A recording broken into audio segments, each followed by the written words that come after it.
Warning: the following video contains explicit language which may be offensive to some viewers or inappropriate for children. The content within this video is intended for mature audiences only. Warning: this video will contain spoilers for the 1972 movie A Clockwork Orange. This video may contain images and/or discussions of drug use, violence, and sexual situations. Viewing beyond this point is done at your own risk. I take no responsibility for your decision. Thank you, and please have a nice day.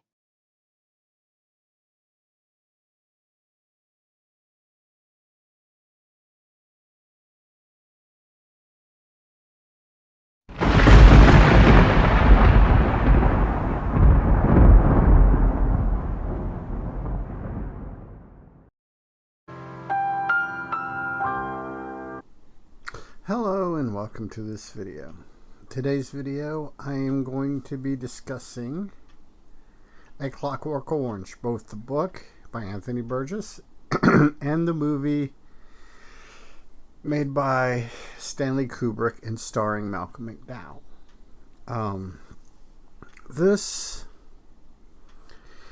I think this is the first movie that I ever watched that fell into the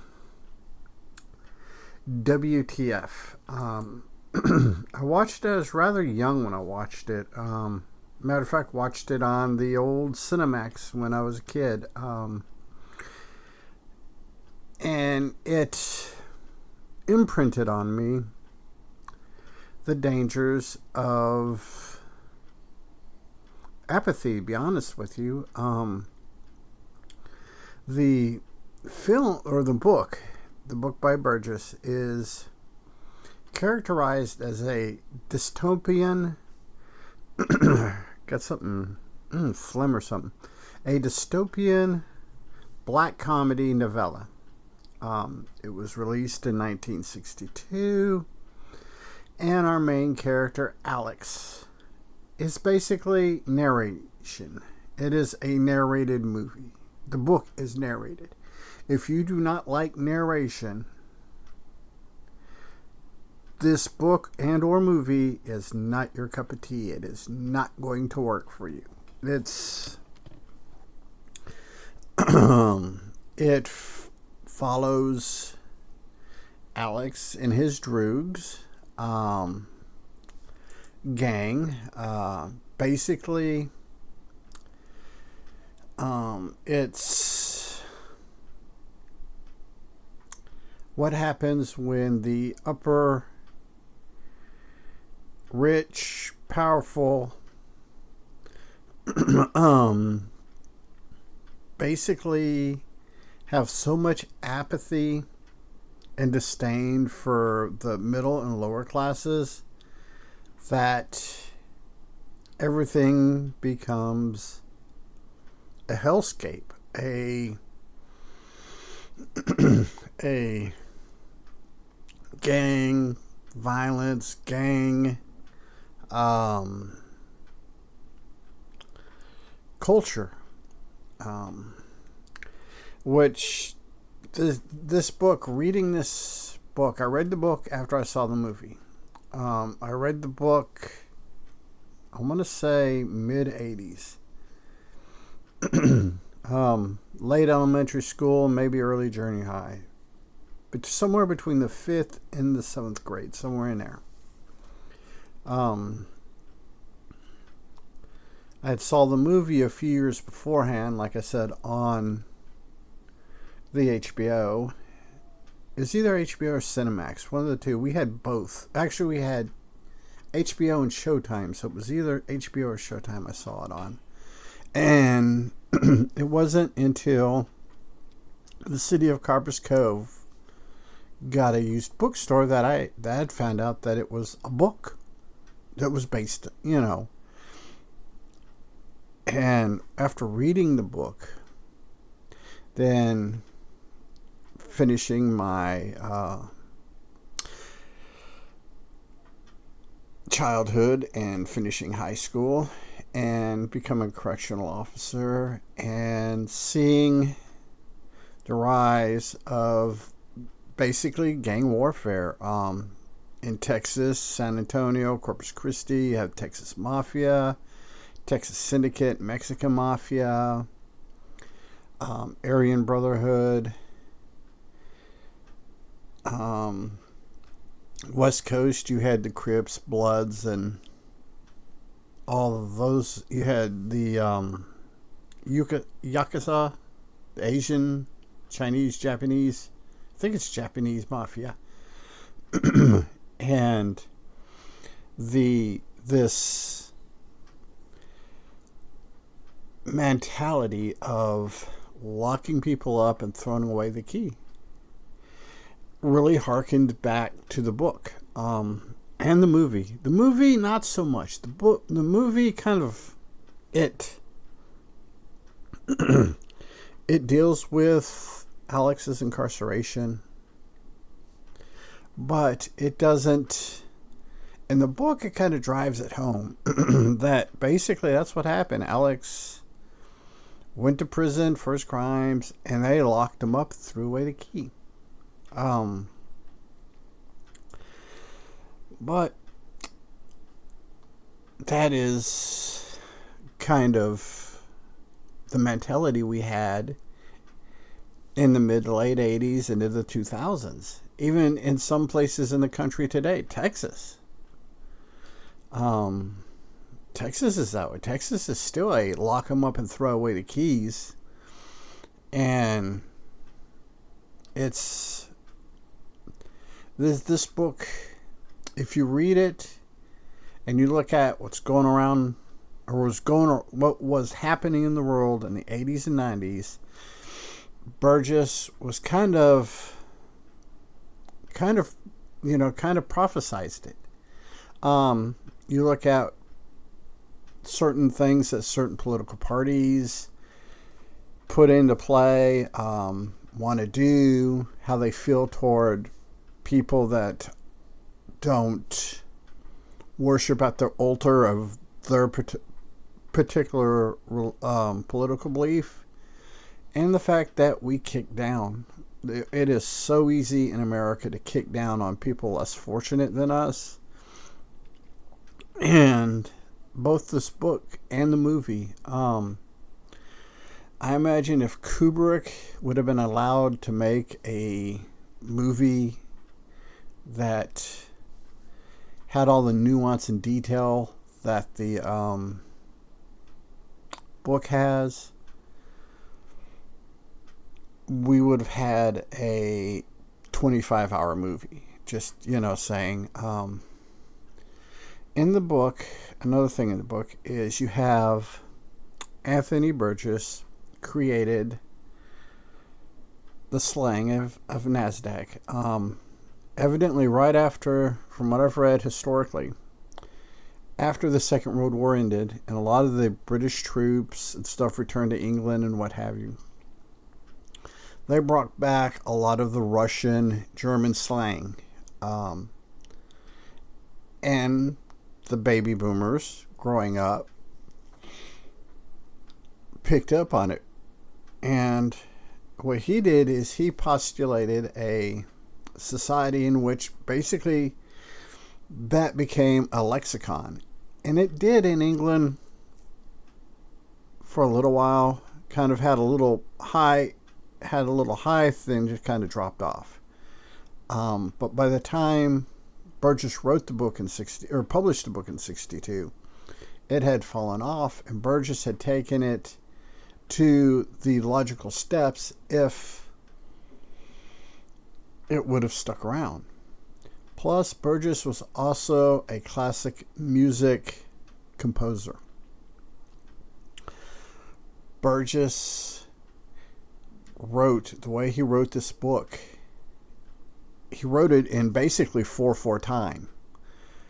If you read it and you have any familiarity with musical instruments, playing musical instruments, you read the book in 4/4 time, one syllable per beat.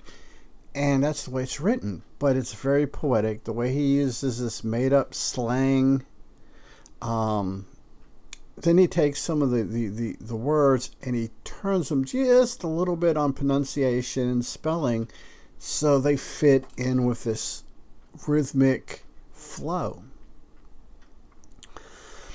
The movie and the book both open up with Alex, his narration. They're at the Korova Milk Bar, deciding whether or not they're going to go out and basically rape, kill, murder, what have you. At this particular milk bar, the milk is laced with drugs. And I'm not going to try to pronounce them, but they're drugs. They're drugs that still are illegal today and used on the black market. I think they started out, they may still have medical use, but for the context of our story,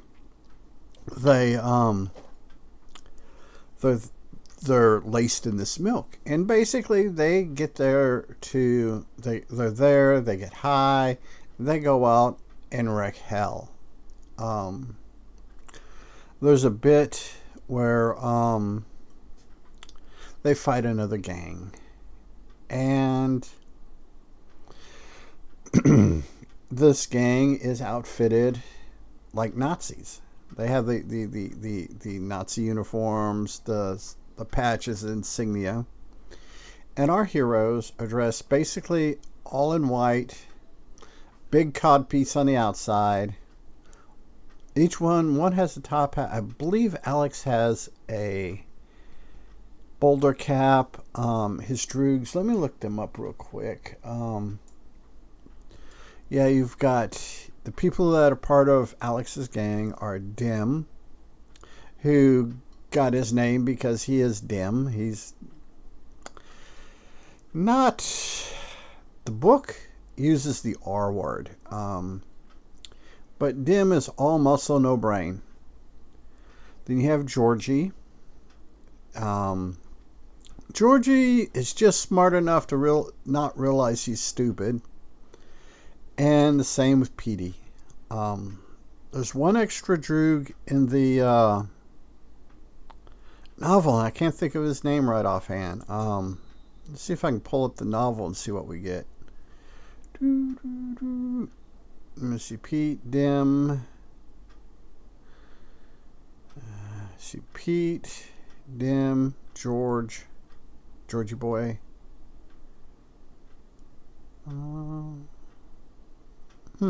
I don't find it. Well, they go out, they get in this fight, and they beat up they run up on this gang, a competitor, I guess you would call it, or a rival gang.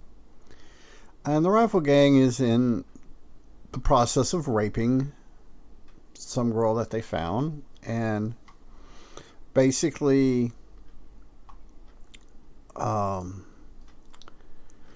Alex and the droogs basically go in, beat up the gang members, and in the book, if I recall correctly,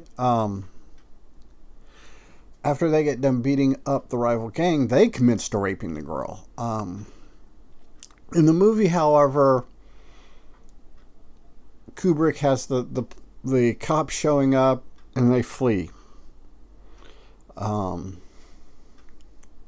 Then they steal a car and they're out driving around and they come up with a scheme to break into a house. They get into the house. They basically what they do is they knock on the door and tell a lie about their car breaking down and they need a phone. And when the person goes to open the door, they rush the door.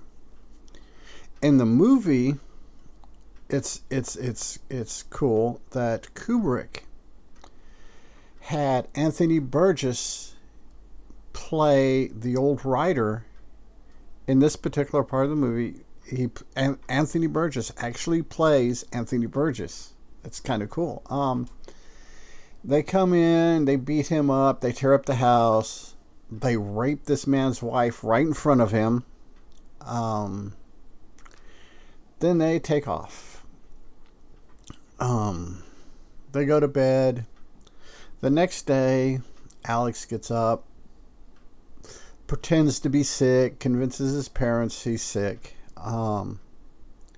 gets a surprise visit from his parole officer, and his parole officer is creepy, both in the book. In the book, he's actually extremely creepy. In the book, he's ha-ha creepy, and in the book, you kind of get the feeling that he's rapist creepy. Just not to put too blunt of a point on it, or too blunt of a sock on it. But then after the parole officer leaves, Alex goes down to what my brain... It's a music store. In the book, it's a giant music store. And in the movie, because I grew up in the 80s, it comes across like a mall. Alex is 16, 17 years old. He's at the mall skipping school. Finds two girls that are also skipping school that happen to be, I think one's 12 and one's 13. Alex basically seduces them. Takes him back to his house, gets them high on drugs, rapes both of them multiple times, and basically sends him on his way. In the movie, they aged the girls. Well, they aged Alex up because Malcolm McDowell was older.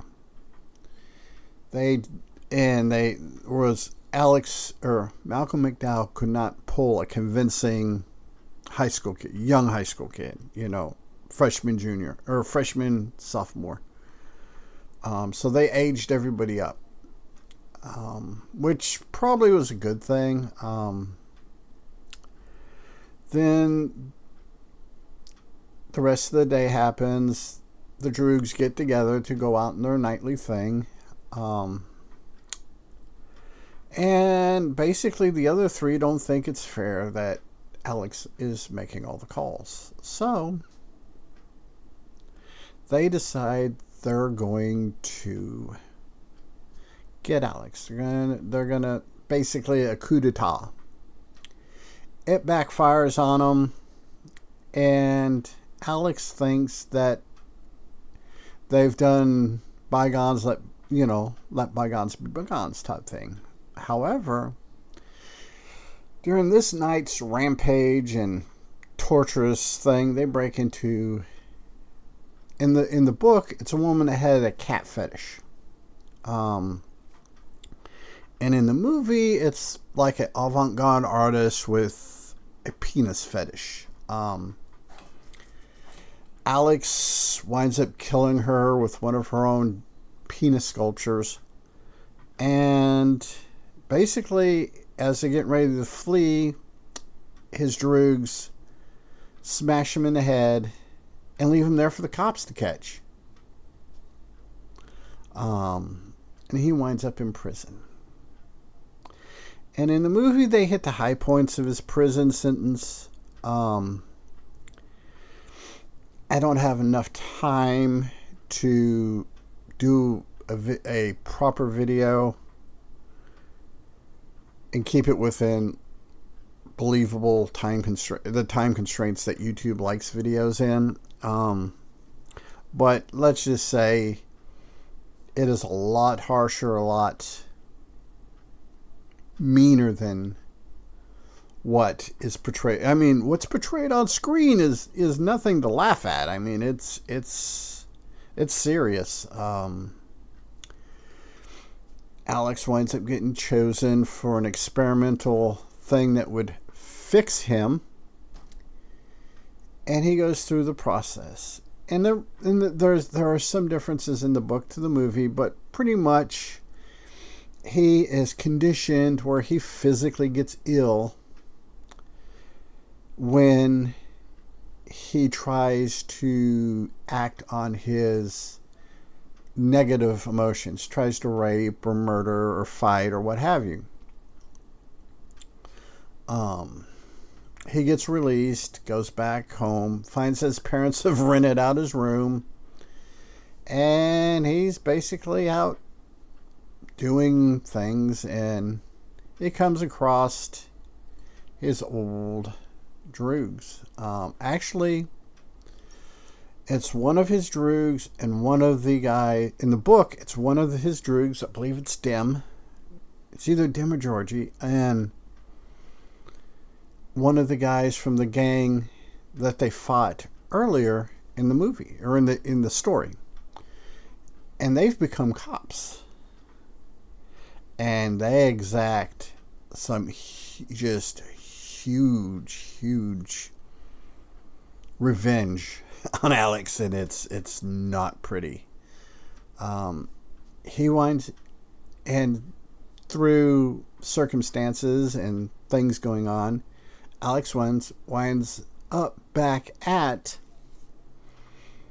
Anthony Burgess's home, and the late great David Prowse is kind of there as his bodyguard. And for those of you who may not recognize the name David Prowse, he was the guy that physically played Darth Vader in the Star Wars movies. James Earl Jones, R.I.P., here real recently, did the voice. But David Prowse was the original physical manifestation of Darth Vader. But I digress. And they see what's happening, and it snaps in Anthony Burgess's mind that, hey, this is the punk kid that raped my wife. And he sets about trying to use him as a political pawn, realizing that they screwed with his brain, basically took away his freedom of choice. And it goes through. Alex winds up getting so messed up because of Anthony Burgess and his little comrade of people that have it in for the system, that are tired of the system kicking down. And Alex winds up getting seriously hurt, winds up in the hospital through the threat of lawsuits and stuff. They reversed the training, the conditioning. They reversed the conditioning, and he's returned to his free will. Okay. In the original American version of the book, that's where the book ends. In the actual book that was written, there's a 13th chapter, and for whatever reason they took it out when they ported it to America. But basically, in this 13th chapter, Alex realizes he's getting older, realizes that this whole life of crime, terrorizing people is pretty much not the way to live. And over the course of this chapter, he reforms. He becomes a better person on his own. Now, the Kubrick movie, it's not known if Kubrick only had an American copy of the book at the time. This is 1971. And wrote a script from that book. Or if he actually had access to that 13th chapter and just understood that the American audiences wouldn't deal with it. Like I said, this is a movie. It has a lot of drug use, a lot of sexual situations. It pulls no punches. There's no way that this movie, the way Kubrick made it, could be made today. Just saying. If they were to try to remake it, they would have to gut it so bad that I don't think it would be recognizable. I don't think as a whole, at least in America as a whole, the American public could stomach that. They can watch it now and go, oh, that was made back in the old days, back in the 1900s. We can give it, we can give it a little bit of allowance. Same with the book. Well, that was written in, back in the 1900s. But it is what it is. I mean, I don't want to ever see this movie remade. While at the same time wondering how you would remake it with the social norms and things that we have come to in this day and age. Yeah, I'm going to go ahead and wrap this up here. Everyone, be good humans. Be good to other humans. Peace. Hey, it's 10 p.m. Do you know where your children are?